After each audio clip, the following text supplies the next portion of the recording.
What's up, everybody? Welcome to iOS 3 Raw TV. Today I want to talk to you guys about something, and it's momentum. Now, I'm hoping that this video is actually going to help a lot more people after they see this, because it's something that I noticed, and nobody ever told me about this at all, ever. Nobody ever once spoke about it. I don't even know if anybody else... I mean, people have to realize it, right? But I think a big problem with just the industry in general, not even the industry, but bodybuilders or physique, bikini, whatever, you know, we call them physique athletes, and it doesn't mean the physique class, but physique athletes, or even like the Instagram people and stuff, is communication sometimes is not the best, right? So they may have learned all these things, but if they don't know how to communicate it, it really just dies with them. They don't really help anybody with it. You know, they try to, but lack of communication will stop information from spreading, which will help people accomplish their goals. Now, the momentum that I'm talking about is, you hear it all the time. Like if you're watching a football game and, you know, one team's doing really poorly, and then all of a sudden they make one good play, and they make another play. Like, oh, no, I can see they're gaining momentum, right? And you start and go, well, what the fuck is this momentum thing? You can't see it, you can't touch it, you can't feel it, you can't taste it, you can't smell it. It's this imaginary thing that is like a shifting of energy, okay? It's like a shifting of energy that happens within that game. Now, I personally, and I don't know how many other people may have noticed this or may have not, personally go through one of these quote-unquote energy shifts.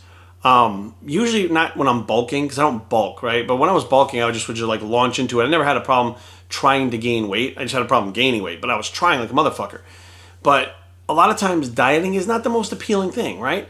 Cutting out foods that you don't, you know, like, and, you know, or if you're an IFYM or you're restricting calories and going low calorie and stuff like that, it's not the most fun thing. And a lot of people start their diet and stop and start and stop, and they fail over and over again, right?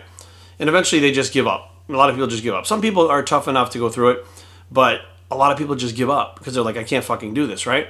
Well, my thing is this. It's very strange how, again, nobody's taught me this. I had to just, and I didn't even learn it. Like, I developed this type of kind of technique, I guess. I don't even know what you would call it. Like, it just kind of happened.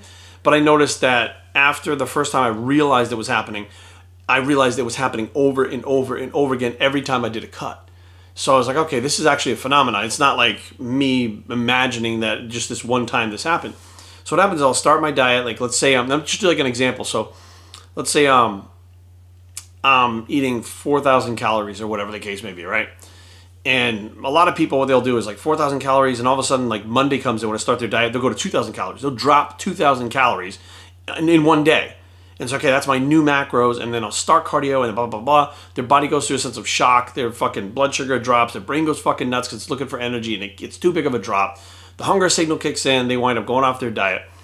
So what I do is I kind of like, I don't want to say ease into it, but as you ease into the dieting phase, there is a momentum that, for me, always happens. And it always happens like, say, maybe 3 or 4 weeks after starting the diet. So I'll start the diet and the training program and the cardio, etc., and stuff that I'm doing.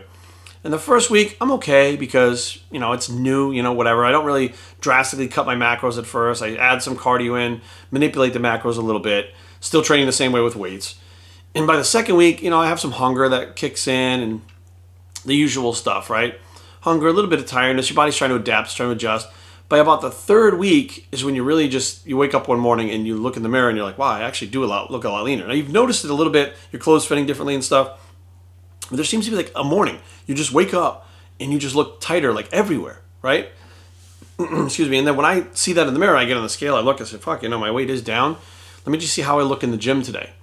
So, you know, I'll have my first meal, I'll do what I gotta do, I go to the gym, I train, and a lot of times I stay covered up. Okay, I'll stay covered up while I'm training, especially when I'm starting that diet phase, because I feel like if you're in the gym looking for changes and they're not happening as fast as you want, it gets very discouraging. So I just stay covered up. When I start noticing, when I wake up in the morning 3 weeks later and I look in the mirror and I'm like, wow, I'm actually a lot drier today. I get on the scale, the weight is moving fine.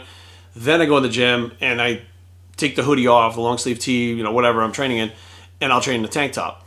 And I'll be able to tell now, I'm like, you know what, this is progressing exactly how I wanted it to. And that's when the momentum starts to build.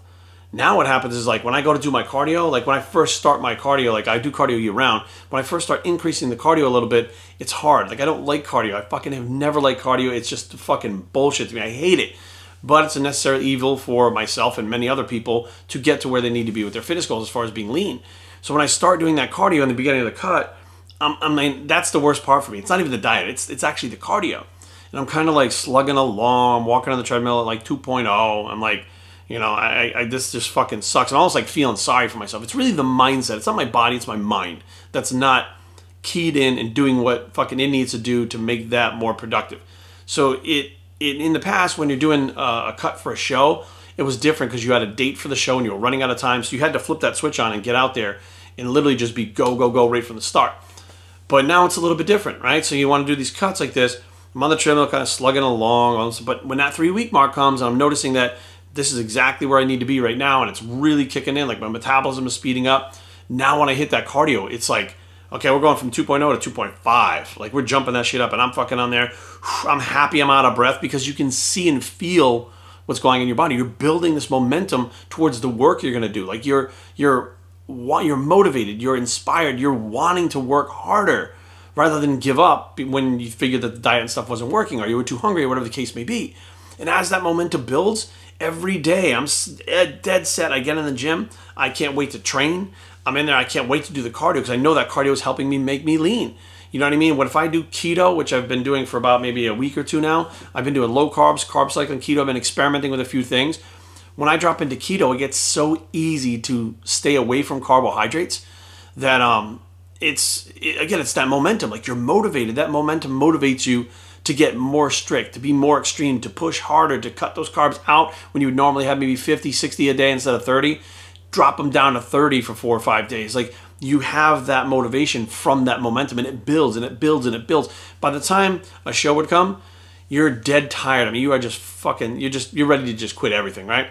Same type of thing when you're doing any cut like that. As you progress, you get more and more tired, more and more tired. But as your physique changes, that momentum builds. That momentum is going to carry you to the end of your goal, to the end of the cut.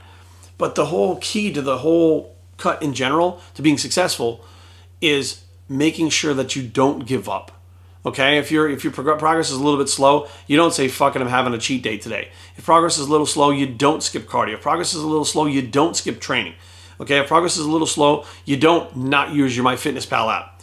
When progress is a little slow, that's when you buckle down the most and you stay the most strict. Because what's happening is as it's slowing down, while you're doing that, it's going to give it a good jump. And that little jump, that's the momentum that keeps you going forward.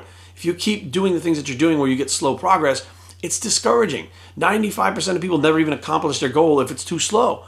A lot of people, if it's too slow, when they do get there, they say, well, it took too fucking long to get here. I don't want to maintain this for the rest of my life. Then they lose the whole fucking, I don't want to say gains, but they go back to gaining fat because they feel like it took them too long and they don't no longer to do it. It's too much out of their life to do. Rather than getting it done in the period of time they wanted, you know, they kind of slacked off and fucked off and screwed this up and screwed that up. And in the end, it winds up being too much and they wind up not accomplishing the goal. But easing into it, I mean, like if you're going to start a cut, you don't have to cut your calories. You don't have to fucking, just add some cardio in there if you normally don't do it, right? Add some cardio in the first week. See how your body feels by the end of the week. The second week, start adjusting your macros. Start fixing them to where they need to be. And I'm not talking about pulling 2,000 calories out. Start adjusting them, carb cycling, whatever you're doing. By the third week, raise that cardio a little bit. Get a little bit tighter with the diet. By the end of the third week, you're seeing that your body is changing. That momentum is starting to happen. Now, by the fourth week, when you finally get in the gym, you're going to be like, you know what? I'm good, man. Let's train. Let's fucking make sure that we hit these macros. Let's make sure we crank this fucking cardio out because I am well on my way. Week 5, week 6, the results will really come in a lot faster. And all of a sudden, next thing you know, you're enjoying pushing yourself more and more because you're getting out what you're putting in. If you only put in 50%, you're going to get 50%. If you only put in 10%, you're going to get 10. If you put 110, you're going to get 110. So you have to stay on point, and that momentum every time will continue. There's metabolic momentum. There's this, which would be, I consider maybe training momentum or program momentum. I think we'll call it program momentum. Super important, guys. It happens every single time I do a cut. It happens every single time I do a diet, every time I do a show, not a show, photo shoot, whatever the case may be. It's the same thing over and over again, but now I know enough to look for it, right?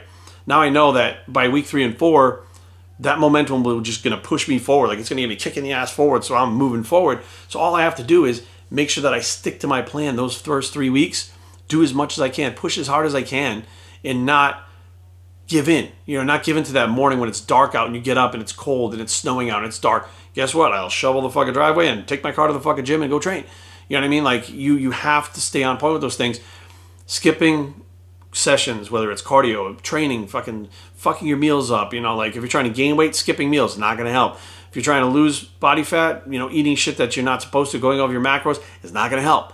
You know what I mean? Buckle down. Like when you think about it for like a 12-week cut, 12 weeks is a very short period in the span of your life. Even though it may seem like a long time, it's not even a drop in the bucket as far as how long you're going to live.